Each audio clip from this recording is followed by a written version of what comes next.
Hello everyone, and welcome back to the third of this video series on prayer.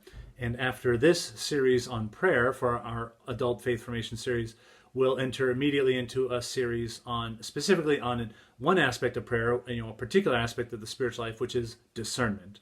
But we continue with prayer, and we began with prayer 101, just basically what is prayer and all that, and then we went into the first of what I'm going to cover, three different methods of prayer, and that was praying with Scripture. Lectio Divina, a very common one, but also the Liturgy of the Hours.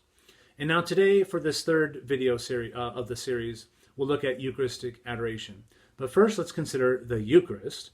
Okay, the grim statistics, the latest statistics regarding our faith, our Catholic belief in the Eucharist is something like 83% of self-identified Sunday-going Catholics do not believe the Eucharist is what the Church teaches the Eucharist is.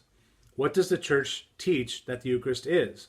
The Church teaches that the Eucharist is the body and blood, soul and divinity of Jesus Christ. This is not a symbol. This does not represent anything. This is not mere bread. And it is not about the supper. It is about the substance itself. The substance of bread and the substance of the wine have been completely, fully, 100% transformed and are removed now, and in its place is the body of Christ, the blood of Christ. And under both species, the host and the cup, we find the body and blood, soul and divinity of Jesus Christ. But 83% of church-going, Sunday-going Catholic Christians do not believe that. That is horrifying to me. That is horrifying to me, and also to the bishop, hence why the bishop called for the Diocese of Spokane this year of the Eucharist in which we currently find ourselves. And why we here at St. Mary, I've been trying to expand Eucharistic adoration opportunities and Mass opportunities and in faith formation opportunities on the Eucharist to try to correct this error. Okay, so we said what the Eucharistic is and what the Eucharist is and what the Eucharist is not, and kind of in a brief nutshell. So let's go from there. So what the Eucharist is, we'll go into a little bit more detail.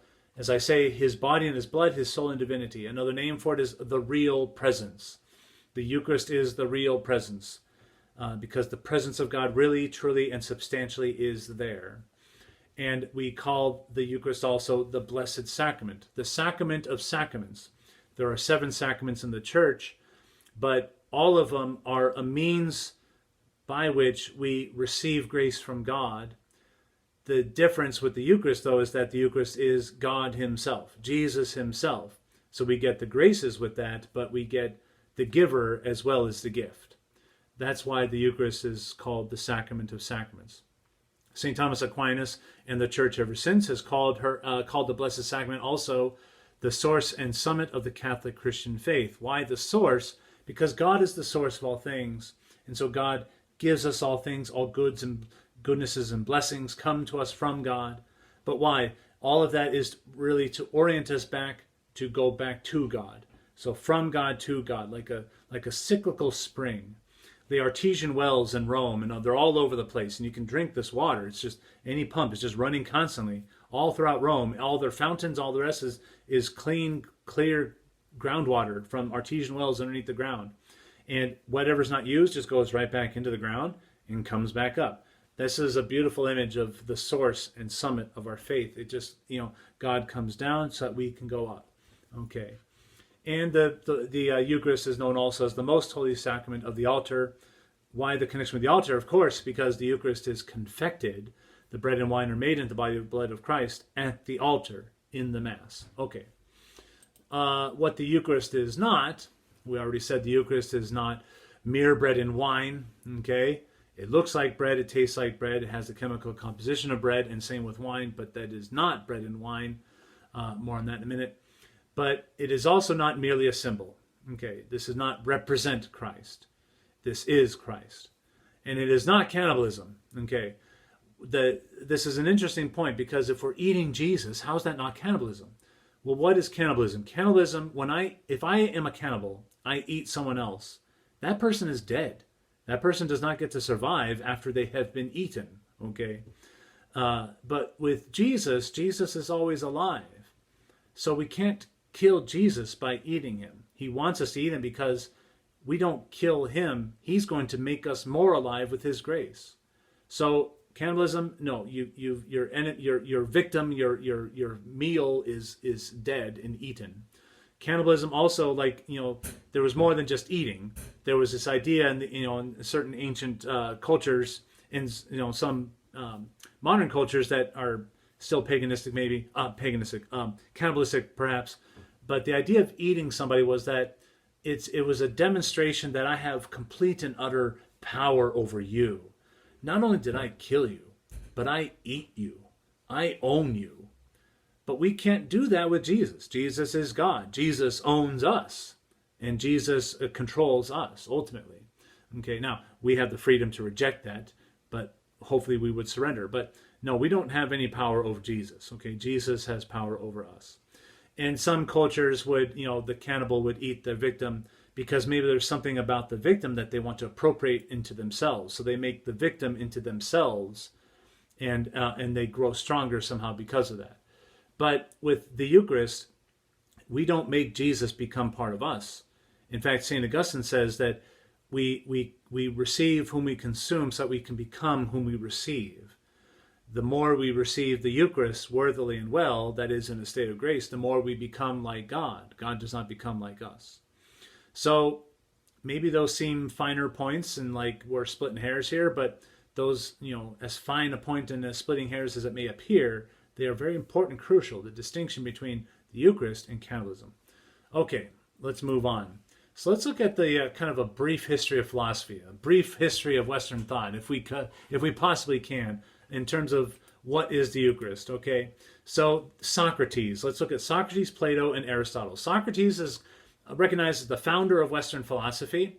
His best and most famous student was Plato, and Plato, among many of his projects, he presented to us with the idea of the theory of ideas.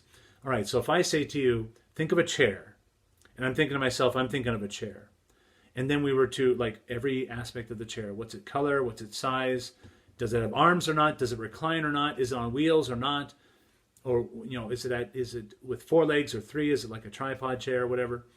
Okay, think of all those aspects. Now, we can all have a different idea of chair, but the idea is that my chair and your chair and this chair and that chair all participate in the grand scheme, the grand idea of the ideal chair. So it's not idea like my idea, but idea as in the ideal. The ideal chair, every chair participates in the ideal chair. And so the idea of chair is out there somewhere, the realm of ideas. Aristotle was kind of the opposite. We're not up here in the clouds, we're down here on earth. And Aristotle was Plato's best and most famous student. And he comes up with looking at reality, not pie in the sky, head in the clouds, but what do we see here on earth? He recognizes that there are consistent, what he called categories of being everywhere. What does that mean? Every being, everything that exists has 10 properties. One of those properties is its substance, what the thing is. And then it has 9 properties, what he calls accidents. So, for example, this crucifix is behind me, okay? So it's relationship, it's relationship with me in terms of its location. It's behind me, I'm in front of it, okay? It's physical color properties, visual properties. This shirt is black, okay? So location and relationship with others and approximation, and he outlines these things, but the idea of where a thing is, how a thing is standing, and next to what, and all this, these are the accidents. Now that's important because just because the shirt is black, if suddenly I were to ruin it and it gets bleached and it's like turned white, it's still a shirt. Okay, it still maintains the substance of shirtness, okay, even though its accident of color has changed. If I should suddenly stop wearing glasses, I am still me.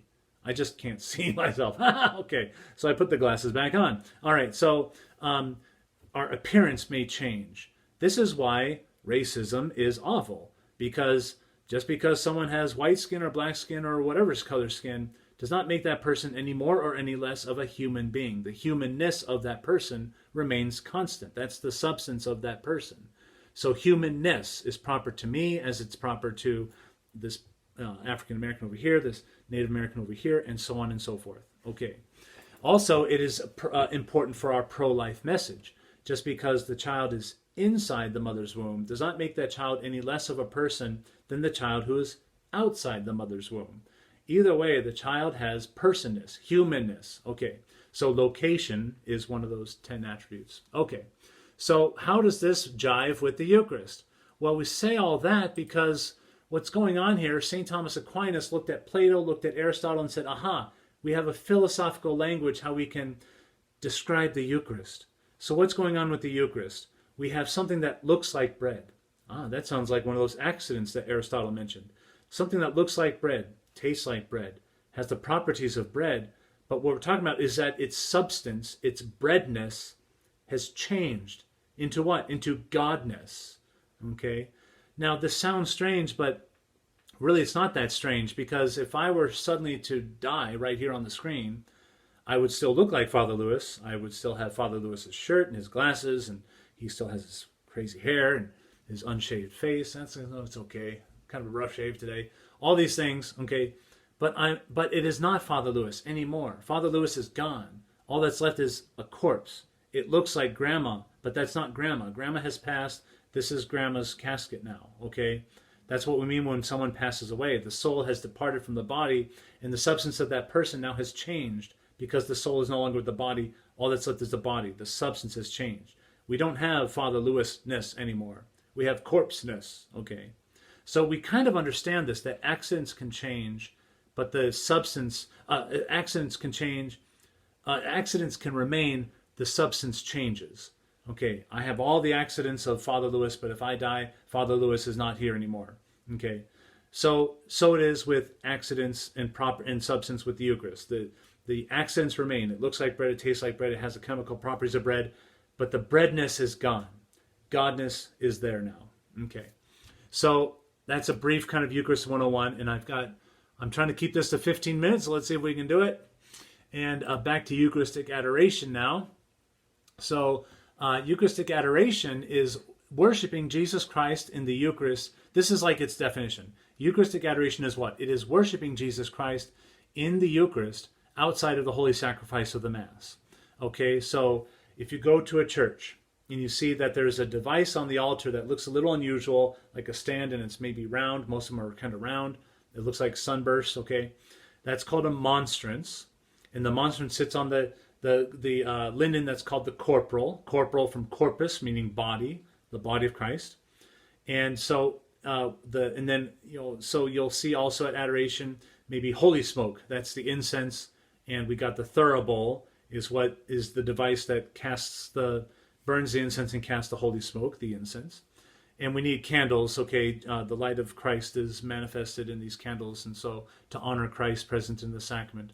Okay, so if you hear about a holy hour, I pray a holy hour. Sometimes what that refers to is Eucharistic Adoration for 1 hour, a holy hour. So Eucharistic Adoration is going to worship Jesus in the Eucharist, but outside of the Mass.